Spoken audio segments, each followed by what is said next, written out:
بالاخره تپساب به 8 سوال پرتکرار کاربران به صورت رسمی جواب داد، از تاریخ لیست شدن گرفته تا کیف پول و صرافی.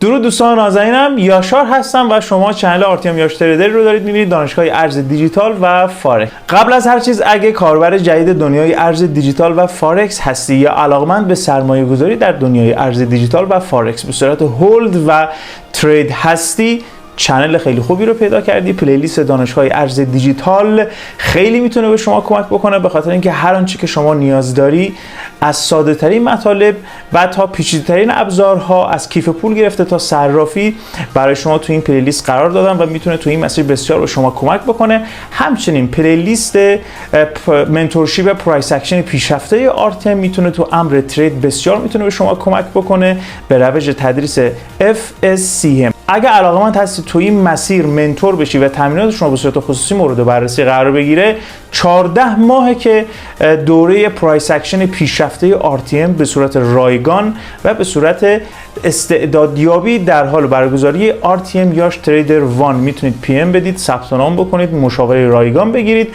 و اگر دوست داشتید میتونید این مسیر رو با ما همراه بشید. تو چنل رسمی تلگرام ما با آدرس RTM یاش تریدر هر روز بازار مورد بررسی قرار میدیم و موقعیت هایی که میشه باش ترید کرد رو هم قرار میدیم و نتیجه ترید رو هم قرار میدیم. هرچند که توی قسمت پست ها در داخل یوتیوب هم تمام نتایج ترید بنده قرار میگیره. خب دوستان، بالاخره تپساب تو یکی از این ویدیوهایی که در بخش سینما قرار میداد و کدایی رو اینجا قرار میداد، شما میتونستید اون کدا رو دریافت بکنید و ریوارد دریافت بکنید داخل ربات تپساب، کاملا به 8 سوال پرتکرار کاربران که خیلی برای هممون مهمه جواب داده. هرچند که بعضی از جواب محافظه‌کارانه و دقیق نیست، اما بریم بررسی بکنیم که دقیق این 8 سوال چه بوده و چه اطلاعاتی میتونیم ازش در واقع دریافت بکنیم. سوال اولی که خیلی پرتکرار هست بین کاربران و بهش جواب داده شده اینه که خیلی از کاربران میپرسن که خب ما قبلا کیف پولمون رو به فانتوم وصل کرده بودیم و الان ما تکلیفمون چیه، چطوری میتونیم به کیف پول متصل بشیم و آیا نگرانی در این مورد وجود داره یا نه. صریحاً تپساب همون رباتش جواب داده که هیچ نگرانی در این مورد وجود نداره و همونطور که تو ویدیویی که من اینجا لینکشو براتون قرار میدم و نوشتم که با کیف پول تپساب چه کار بکنیم، دقیقاً به این نکته اشاره کرده. گفته فعلا هیچ نیازی به اتصال کیف پول نیست، هیچ آپدیتی در این مورد وجود نداره و من تو اون ویدیو اشاره کردم احتمالاً اصلا مثل نات کوین شما نیاز به اتصال کیف پول نداشته باشید و موقعی که قرار ایردراپ انجام بشه یه دکمه کلیمی بیاد، رو کلیم کلیک بکنید، بعد متصل بشید به تون کیپر یا هر کیف پولی که مربوط به تون هست و گفته که شما نیازی ندارید به اتصال، منتظر آپدیتش باشید. دومین سوال پرتکراری که ذهن همه کاربران تپساب رو به خودش مشغول کرده و در پاره از ابهام قرار داره اینه که بالاخره زمان تاریخ لانچ تپساب به چه صورت خواهد بود و تعداد توکن های در گردشش به چه صورت هستش. ببینید دوستان، تپساب اومده تو پیجش این سوال رو کاملا محافظه‌کارانه جواب داده و هیچ تاریخی اعلام نکرده. دقیقاً اعلام کرده که توکنومیک و بلاکچین و تمام هر آنچه که تپساب قرار ارائه بده توسط پارتنر و تیم و صرافی‌های معتبری که قرار باشون کار بکنه مورد تایید قرار گرفته و نهایتاً بعد از کانفرم شدن، بعد از به نتیجه رسیدن، به زودی اعلام میشه. و همونطور که من قبلا بهتون گفتم تو ویدیو قبلی، تپساب تازه درآمد شیرین یوتیوب زیر زبونش در واقع شیرین نشسته و به همین راحتی قرار نیست که این جامعه آماری بزرگ رو از دست بده. پس بنابراین تا اونجایی که میتونه کش میده این قضیه رو و همین جواب محافظه‌کارانش دقیقاً مشخصه که فعلا برنامه‌ای برای لیست شدن ندارن، اون تاریخ مشخص نیست. فکر میکنم فعلا الان تو فازی هستن که میخوان سرمایه جمع بکنن و توی ویدیوی قبلی هم گفتم در مورد تپساب اگه قرار باشه از این سرمایه‌ای که دارن به دست میارن از یوتیوب در مسیر رشد و پرقدرت، در واقع پرقدرت تر لیست شدن تپساب اگر استفاده بکنم میتونه برای ما مفید باشه. هرچند که خب برای کاربران هم خسته کننده خواهد بود. بعد از 3-4 ماه فعالیت این هر چقدر موضوع کش پیدا بکنه و کاربران خسته خواهند شد، هرچند که همین الان هم خیلی از کاربران ناامید شدن روی این قضیه. سوال سوم پرتکرار بسیار مهم ذهن همه رو درگیر اون کرده اینه که نرخ تبدیل سکه ها به چه صورته، یعنی اینکه قرار کاربرا چقدر سکه دریافت بکنن. در مورد این هم کاملا محافظه‌کارانه جواب داده و هیچ کاملا واضح توضیح نداده. گفته که این نرخ کاملا وابسته است به میزان فعالیت کاربرا و میزان تپی که انجام میدن و نکات دیگر. این نکات دیگه مشخص نیست چیه، اصلا اعلام نکرده در این مورد که آیا ما قراره چند تا صفر کم بکنیم، قراره که به چه صورت خواهد بود. فقط ما میدونیم که تعداد سکه‌هاش 1 میلیارد واحد هستش، قرار بوده که اینجوری باشه و من توی یه ویدیویی در مورد قیمت تپساب صحبت کردم، هر آنچه که احتمال داره در موردش صحبت کردم، دیگه نمیخوام اینجا صحبت بکنم، ویدیوی ما خیلی طولانی خواهد شد، لینکش این بالا قرار میدم، حتما اون ویدیو رو ببینید. در مورد گمان زنی در مورد قیمت تپساب با توجه به مارکت کپ و تعداد سکه هایی که قراره لانچ بشه به صورت مفصل صحبت شد.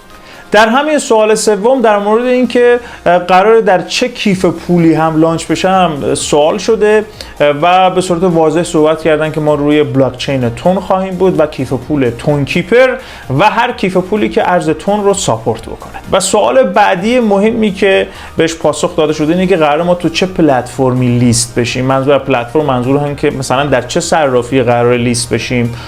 بازم به هیچ صرافی اشاره نکرده، فقط گفته که با در واقع صرافی‌های مهم که تو رنگ‌های خیلی خوب هستن داریم مذاکره می‌کنیم، به نتایج رسیدیم.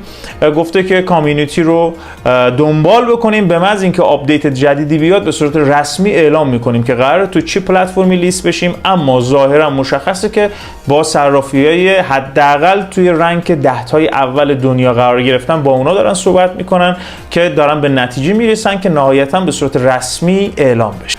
سوال جالب بعدی که بهش جواب داده شده اینه که گفته که ما اصلا قراره که تپساب چه ویژگی‌های هیجان انگیزی در آینده قرار ارائه بده.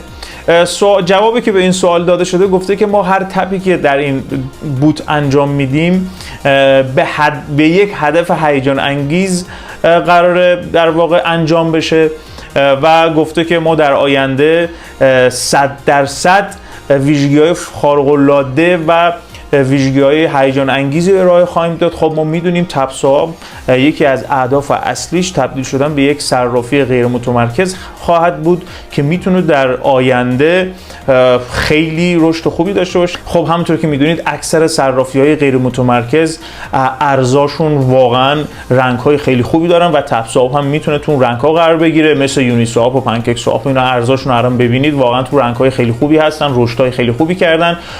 کلاً توکن های محلی صرافی های متمرکز و غیر متمرکز همیشه رشد خوبی خواهند داشت.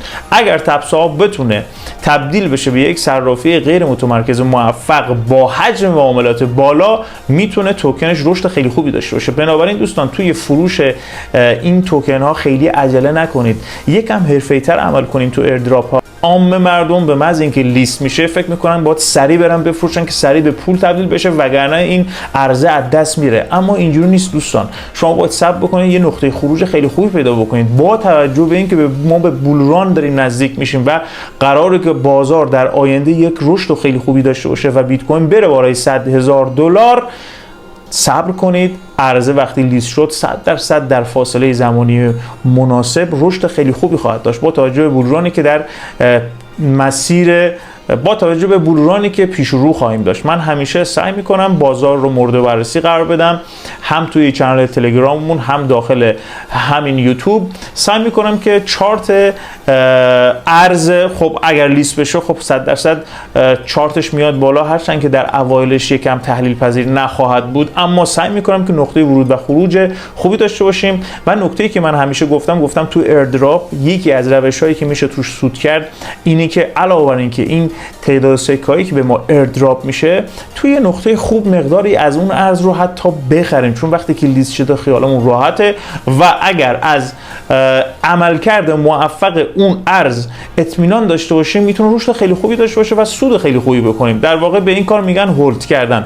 دوستانی که با انواع صرافی آشنایی ندارن، اینجا یه ویدیویی ساختم در مورد انواع صرافی، میتونید اونجا آشنایی خیلی خوبی پیدا بکنید. همچنین ویدیوی دیگه ای ساختم در مورد انواع سرمایه‌گذاری در دنیای ارز دیجیتال. این ویدیو هم ویدیو خیلی خوبی است، میتونه اطلاعات دقیقی به شما بده. دوستان خیلی از عام مردم فکر میکنن تو دنیای ارز دیجیتال تنها روش سرمایه‌گذاری همین ایردراپ ها، یعنی اصلا کلا ارز دیجیتال رو با ایردراپ میشناسن. ایردراپ ساده ترین و رایگان ترین روش سرمایه گذاری تو دنیای ارز دیجیتال و از نظر ما تریدرها آخرین روش سرمایه گذاری تو دنیای ارز دیجیتال هست که گین بالایی نداره، یعنی ریوارد بالایی نخواهد داشت و چیزی برای شما، یعنی چیزی نخواهد بود که زندگی شما رو تغییر بده. بنابراین اگه واقعا میخواین توی ارز دیجیتال رشد بکنید، چون بازار بسیار جذابی خواهد بود، میتونیم حالا تریدر شدن یه مقدار ممکنه مسیر طولانی و حرفه‌ای تری باشه، اما تو بحث هولد خیلی نمیتونه سخت باشه براتون. شما میتونید ارز رو توی نقطه خیلی خوب بخرید و توی نقطه خیلی خوبم خروج پیدا بکنید و سودای خیلی خوبی در واقع ازش دریافت بکنید. من توی یکی دو تا ویدیوی آینده 100% هر آنچه که تو کیف پول خودم دارم میخوام ارزا رو معرفی بکنم به دوستان، ارزایی که 13-14 سال دارم هولد میکنم و سودای خیلی خوبی ازش دریافت کردم. یه سری مم کوین ها هستن، یه سری آلت کوین ها هستن، به شما معرفی خواهم کرد. حتما سابسکرایب داشته باشید، ویدیوها رو دنبال بکنید، ارزا رو من به شما معرفی میکنم و همونطور که به شما گفتم پلیلیست دانشگاه ارز دیجیتال اطلاعات خیلی خوبی رو در مورد دنیای ارز دیجیتال به شما خواهد داد. سوال بعدی که بهش جواب داده شده در مورد اینکه آیا ما قراره که این ارز قبل لیست شدن یه پیش فروشی ما خواهیم داشت یا نه؟ آیا ما از تپساب پیش فروش خواهیم دید؟ خیلی صریحا جواب داده شده که ما اصلا قرار نیست پریلیست یعنی پیش فروش داشته باشیم و مستقیما لیست خواهیم شد، مگر اینکه در آینده آپدیت جدیدی در این مورد اعلام بشه. و در کنار این پیش فروش سوال دیگه ای هم که شده و ممکنه ذهن بعضی رو درگیر این قضیه کرده باشه، گفته که آیا بعد از لیست شدن برای اینکه ما ویثدرا بکنیم، یعنی برداشت بکنیم ارزمون رو، آیا نیازه که رفرال داشته باشیم؟ خیلی سریعا جواب داده مجددا که نه، نیازی به رفرال نیست و شما میتونید تعداد سکه‌ای که ماین کردید رو به راحتی برداشت بکنید. سوال جالب بعدی که بهش جواب داده شده اینه که گفته که آیا ممکنه در آینده تعداد سکه‌های ما تبدیل به یک کوپن بشه و اون کوپن رو ما دریافت بکنیم که کوپن ممکنه تبدیل بشه به ارز تون، مثلا ایردراپ بامپ تقریبا اینجوریه، به شما ووچر یا کوپن احتمالاً بخواد به شما بده. آیا ما توی تپساب همچی چیزی رو میتونیم در آینده انتظار داشته باشیم یا نه؟ بازم صریحا جواب داده که ما اصلا همچین مکانیزمی رو توی مسیر ما وجود نداره و قرار نیست که ما کوپن یا همون ووچر به در واقع کاربران بدیم و مستقیما خود ارز تپساب رو بین دوستان ایردراپ خواهیم کرد. و سوال هشتم و سوال بسیار مهمیه که نهایتا بهش جواب داده، اونم اینه که خب این سوال دغدغه همه کاربران هست، اونم در مورد مولتی اکانت ها و دوستانی که چند اکانت هستن و صریحا سوال شده که مثلا دوستانی که روی یک گوشی روی یک برنامه تلگرام مثلا 2 تا اکانت دارن، آیا برای این دوستان مشکلی پیش میاد یا نه؟ بازم صریحا و مستقیما جواب داده که گفته که تیم ما شدیداً داره تلاش میکنه دوستانی که به این صورت 2 اکانته هستند اینا رو شناسایی بکنه و این خلاف پالیسی و قوانین اونها هستش. و یه سوال خیلی جالبی هم که خیلی از بچه‌ها میپرسن اینه که اینم جواب داده، گفته که اگر ما 2 تا اکانت داشته باشیم، یه اکانت اون اصلی باشه و اکانت دوممون حالا زیر مجموعه این هست، اگر اکانت دوممون رو حذف بکنیم آیا اتفاقی برای اکانت اول ما میفته یا نه؟ صریحا جواب داده که مشکلی برای شما پیش نمیاد، اکانت دومتون رو حذف بکنید و اون اکانت مین یا اکانت اصلیتون رو داشته باشید و اتفاقی برای شما نمیفته. پس بنابراین تپساب هم خیلی خوشش نمیاد که 2 اکانت باشید، سعی کنید که اکانت اصلیتون رو دنبال بکنید و اگر 2 تا اکانت دارین که هر 2 اکانت شما ماین خیلی بسیار زیادی وجود داره، سعی کنید اینا رو توی دیوایس ها و دستگاه‌های مختلف بیاریدش بالا، توی گوشی دیگه بیارید بالا. چرا که رو آی پی دستگاه، چون دستگاه یه آی پی داره و تلگرام هم خب شما 2 تا اکانت توش باز بکنید برای اونا شناسایی کردن براشون خیلی راحته، چرا که آی پی دستگاه ثابته و به راحتی برای شما رو شناسایی میکنن. بنابراین زحماتتون رو هدر ندید، ریسک نکنید، یه اکانت اصلی داشته باشید و رو اون فعالیت داشته. خب دوستان عزیزم، به 8 سوال پرتکرار که فکر میکنم این سوالات با این جواب دادن دیگه کسی فکر نمیکنم سوالی تو ذهنش باقی مونده باشه، هرچند که در مورد تاریخ لیست شدن و اینکه تو چه صرافی قرار لیست بشیم خیلی دقیق جواب نداده، اما بعضی از پاسخاش خیلی جالب بود، در مورد کیف پول، در مورد بلاک چینی که قرار روش لیست بشه و همچنین در مورد ووچرها، در مورد اینکه 2 اکانت ها به چه صورت خواهد بود. ذهن خیلی از دوستان درگیر اون سوالات بود و به صورت رسمی واضح به این سوالات پاسخ داده. امیدوارم که این ویدیو براتون مفید واقع شده باشه و دغدغه‌های تپساپیتون کم شده باشه و چاره جز این که صبر بکنیم آپدیت های جدید تپساپ به چه صورت خواهد بود، هم صرافیشو اعلام میکنه، هم در واقع تاریخ لیست شدنشون. و خب تو این فرصت زمانی هم باید سعی بکنید که تعداد سکه‌های بیشتری رو ماین بکنید. اگه این ویدیو براتون مفید بوده لایک و کامنت یادتون نره. اگه سابسکرایب ندارید سابسکرایب حتما داشته باشید، چون تو این چنل شما میتونید هر آنچه که برای سرمایه گذاری در دنیای ارز دیجیتال براتون نیازه تو پلیلیست دانشگاه ارز دیجیتال بهش دست پیدا بکنید بدون اینکه هزینه‌ای در این مورد داشته باشید.